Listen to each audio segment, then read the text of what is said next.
जिस दिन बाबा साहब अंबेडकर हमारे बीच नहीं रहे थे, आज 77 साल हो गए। वो महामानव जिसकी बदौलत आज हम समाज में सर ऊंचा करके जी रहे हैं। अगर बाबा साहब ना होते तो आज भी हमारी दशा वही होती जो 100 साल पहले थी। आज हमें डॉक्टर बाबा साहब अंबेडकर का आभार व्यक्त करना चाहिए, उन्हें श्रद्धांजलि देनी चाहिए। आज कहानी बाबा साहब के महापरिनिर्वाण से जुड़ी है। आपसे गुजारिश है वीडियो को। बाबा साहेब डॉक्टर आम्बेडकर की कहानी भी मेहनत संघर्ष के बल पर प्राप्त की है।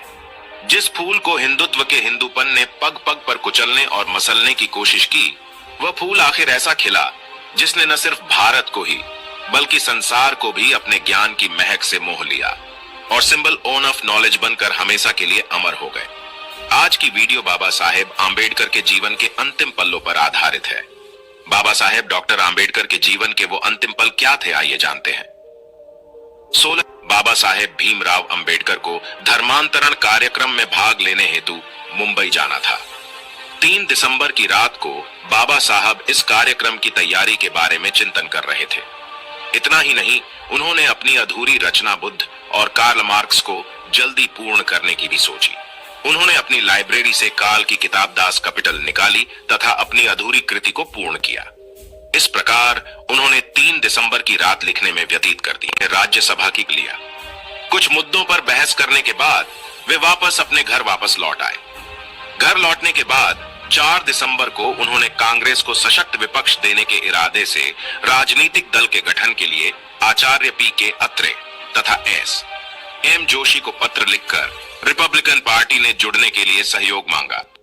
5 दिसंबर को बाबा साहेब अंबेडकर अपनी दूसरी पत्नी डॉक्टर सविता अंबेडकर से 5 दिसंबर की सुबह काफी ठंड थी। देर रात तक जागे रहने के कारण बाबा अंबेडकर सुबह देर से जागे। उनका सहयोगी नानक चंद रत्तू कार्यालय चला गया था। उस दिन मुंबई से डॉक्टर मावलंकर भी उनके घर आए थे। डॉक्टर सविता अंबेडकर मेहमान डॉक्टर मावलंकर के साथ सामान खरीदने बाजार चली गई। इस दिन डॉक्टर अंबेडकर पूरे दिन घर पर अकेले रहे। शाम को रत्तू भी ऑफिस से घर लौट आया था, लेकिन देर शाम तक सविता घर नहीं लौटी थी। बहुत खराब चल रही थी। इस तरह मेहमान के साथ पूरे दिन देर तक घर से बाहर रहना बाबा साहेब को चुभ रहा था। वे कुछ परेशानी की हालत में लग रहे थे। जैसे जैसे सायंकाल का अंधेरा गहराता जा रहा था, वैसे वैसे डॉक्टर बाबा साहेब का गुस्सा भी चढ़ता जा रहा था, क्योंकि इतनी देर होने तक सविता जी घर नहीं पहुंची थी। बाबा साहेब का गुस्सा घर के नौकरों और नानक चंद रत्तू को साफ साफ नजर आ रहा था, क्योंकि वे बार बार घर के लोगों से सविता जी के आने की सोचनीय बात है कि परिनिर्वाण से पहले दिन डॉक्टर आम्बेडकर की कहानी बहुत ही कष्टदायक थी। रात को लगभग 8 बजे डॉक्टर मावलंकर और श्रीमती डॉक्टर सविता अंबेडकर घर पहुंचे। डॉक्टर आम्बेडकर का गुस्सा 7वें आसमान पर था। घर के कर्मचारी बहुत भयभीत थे कि न जाने बाबा साहेब सविता जी के साथ क्या अनहोनी कर दे। लेकिन बाबा साहेब तो धैर्य और करुणा के महासागर थे। उन्होंने बचपन से ही कष्ट और पीड़ा से संभाल लिया था। डॉक्टर श्रीमती सविता जी को बाबा साहेब के सामने जाने की हिम्मत नहीं हुई।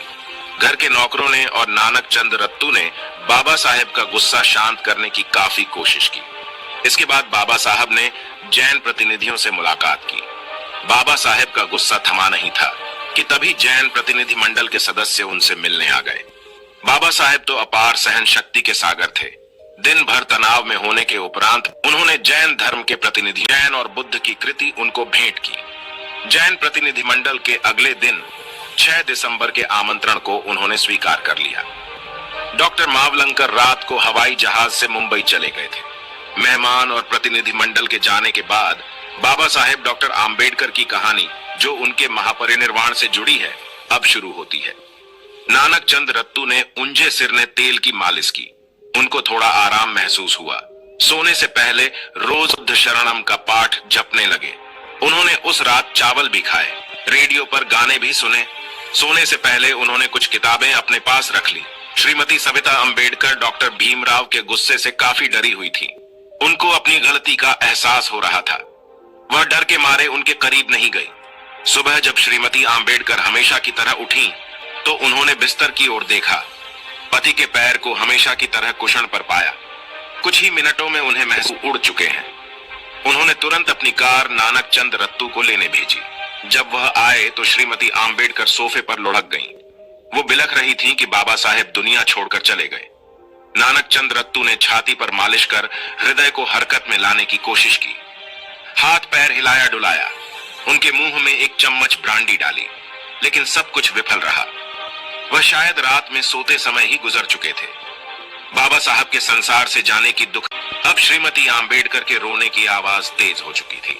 नानक चंद रत्तू भी बाबा साहब के पार्थिव शरीर को सीने से लगकर रोए जा रहे थे। ओ बाबा साहेब, मैं आ गया हूं, मुझको काम तो दीजिए। पर बाबा साहब जीवित होते तो बोलते। दोस्तों, ये कहानी आपको सुनाते सुनाते खत सूचना देनी शुरू की, फिर केंद्रीय मंत्रिमंडल के सदस्यों को बताया। खबर जंगल में आग की तरह फैल गई। लोग तुरंत नई दिल्ली के अलीपुर रोड की ओर दौड़ पड़े। भीड़ में हर कोई इस महान व्यक्ति के आखिरी दर्शन करना चाहता था। तुरंत मुंबई खबर भेजी गई। बताया गया कि उसी रात में उनका पार्थिव शरीर मुंबई लाया जाएगा। बाबा साहेब के पार्थिव शरीर को डकोटा हवाई जहाज से दिल्ली से मुंबई ले जाया गया। उनके अंतिम दर्शन पाने हेतु मुंबई की सड़कें जाम हो। यशवंतराव अंबेडकर ने बाबा साहेब को मुखाग्नि दी। उनका अंतिम संस्कार बौद्ध रीति के अनुसार हुआ। बाबा साहेब की लोकप्रियता इतनी अधिक थी कि उनकी चिता के सामने 50,000 लोगों ने बौद्ध धर्म को अपनाया। बाबा साहेब की पत्नी चाहती थी कि अंतिम संस्कार सारनाथ में हो, हालांकि इस पर विवाद भी है। कुछ लोगों का कहना है कि श्रीमती आम्बेडकर ने इस बारे में पाने हेतु मुंबई की सड़कें जाम हो। यशवंतराव अंबेडकर ने बाबा साहेब को मुखाग्नि दी। उनका अंतिम संस्कार बौद्ध रीति के अनुसार हुआ। बाबा साहेब की लोकप्रियता इतनी अधिक थी कि उनकी चिता के सामने 50,000 लोगों ने बौद्ध धर्म को अपनाया। बाबा साहेब की पत्नी चाहती थी कि अंतिम संस्कार सारनाथ में हो, हालांकि इस पर विवाद भी है।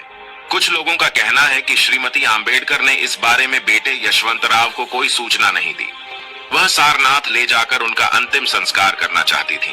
आम्बेडकर को लगने लगा था कि वह अब ज्यादा जीवित नहीं रहेंगे। इस बारे में उन्होंने अपने खास सहायक बाबूराव गायकवाड़ को पत्र भी लिखा था कि वह ऐसी घटना की तैयारी पहले से करके रखें। मुंबई में चौपाटी में हजारों लोगों ने उनके अंतिम संस्कार में हिस्सा लिया। दुहक की बात तो ये है, एक महामानव आज ही के दिन हमारे बीच से विदा हो गया था। इस वीडियो को बनाना हमारा उद्देश्य डॉक्टर भीमराव अंबेडकर द्वारा किए गए कार्यों और विचारों का एक संग्रह है। उनकी विचारधारा से देश और समाज को जो नई दिशा मिली है, वह हमेशा प्रेरणा का स्रोत बनी रहेगी। उनको